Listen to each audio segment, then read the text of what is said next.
Bienvenidos a Zacatecas! We're exploring the state of Zacatecas, located in the center of Mexico.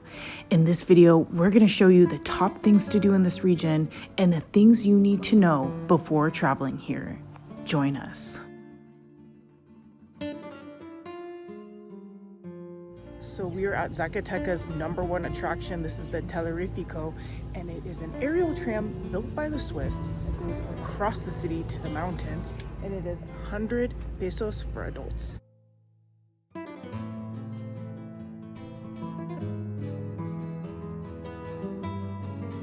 That was super fun. It only took about 5 minutes, and we got a panoramic view. I feel like I'm using a drone. So Zacatecas is literally in the center of Mexico, and this is the colonial heartland. It kind of has a little bit of a deserty vibe going on here, and this town is famous for silver mining. That was the main industry here. They supplied silver to the Spanish crown. Mike, what are your thoughts from up above of Zacatecas? Zacatecas is a striking city up close and far away. It's not very touristy, so you can kind of have a lot of the town to yourself. It doesn't mean that there's not a lot of local people who patronize the business, and in town doesn't mean that there's no traffic, but it's kind of nice to have like a colonial city all to yourself. So we're here at the top. We came up early and we have the place kind of to ourselves. We're literally breathless because the city's over 8,000 feet up and we're several hundred feet above that. So it could be that we're close to 9,000 feet. So you have to go slowly but slowly. So first impressions so far, it's kind of like a smaller San Miguel de Allende. Hardly any tourists at all.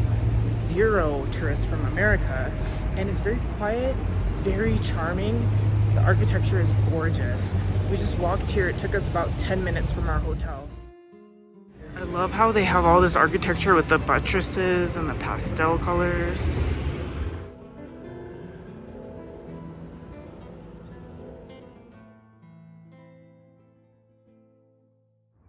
Okay, so we made it to the top, and you can feel the altitude up here. We're here in September, and we've had a little bit of rain on our trip, which is very unusual for Zacatecas, but it's very warm here. Very warm and dry, very deserty. You can see all the nopales here. Lots of sun. The sun is very strong. So you want to make sure you bring a hat, sunscreen, all of that. And it's very peaceful. As you can hear, you can't hear the traffic, you can't hear all of the noises that you would hear in Mexico City or something like that. So one thing to note about Zacatecas is it's pretty cheap to stay here if you're an American. It's about, our hotel, we're staying at the Hotel Casa Frijoles, and it's about $80 US a night. It's a pretty nice hotel. It's right in the center of the city.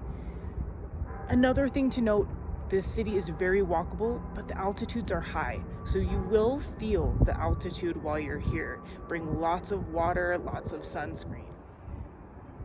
Getting here, so we took a flight. It was a direct flight from Tijuana Airport. We took CBX, which is the way to get to Tijuana Airport from San Diego, and that allowed us to take a direct flight here. Super easy, about a 3-hour flight, and we are here. And you get a place that is completely different than the culture in the United States for only a 3-hour flight. In terms of things to do, the Teleférico, which we're doing right now, is #1. This is where you get the view. It's super cool. You can also visit a number of museums, and they also have a number of celebrations in town that kind of happen randomly on the weekends.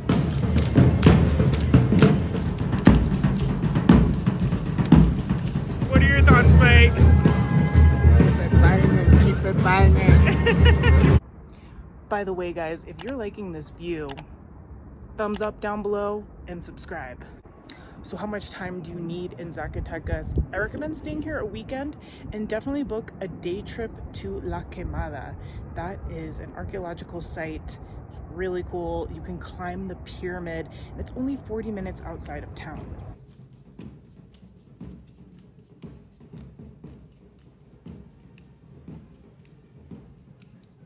Another thing to know about Zacatecas is you will need to know Spanish.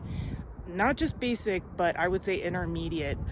English is not as widely spoken in this region, and so you'll need to know how to get around, how to order food, and things like that in Spanish. In terms of things to eat, they are famous for a number of dishes here, including pozole verde, and they also have an asado dish, which is usually made with pork. It's kind of like a stewed meat.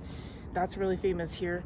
Our guide recommended 2 restaurants in town, Lucky Luciano, which we tried, it's very good, and also one called La Leyenda. There's also a number of restaurants that we passed by that looked really good. They had beautiful terrace view, so we will post them right now.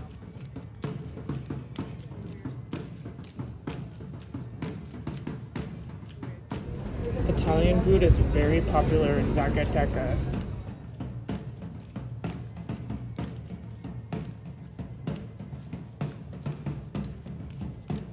We haven't seen any American stores until Starbucks. So Zacatecas has kind of like the wild, wild west culture of Mexico. It's the colonial heartland. So you'll see some men dressed in charro outfits with the hat, riding a horse, that kind of thing. Cowboy boots, also very popular. Lots of farms outside of the city. Banda music is very popular. And when you're driving around the city, a lot of people have Volkswagen Bugs. That's very popular in Mexico. They're called Vochos. Oh my god, this is the most. So in Zacatecas, you want to make sure that you keep some dollars on you. You want to have some pesos on you because not every restaurant takes credit card. Something to check before dining is make sure they take credit card. Keep some small pesos on you for the restrooms. A lot of the restrooms charge you 5 pesos to use them, and some of them don't come with any amenities like toilet paper and things like that. So you want to keep that on you. They have a really cute coffee shop at the top. We're gonna get cappuccinos to go.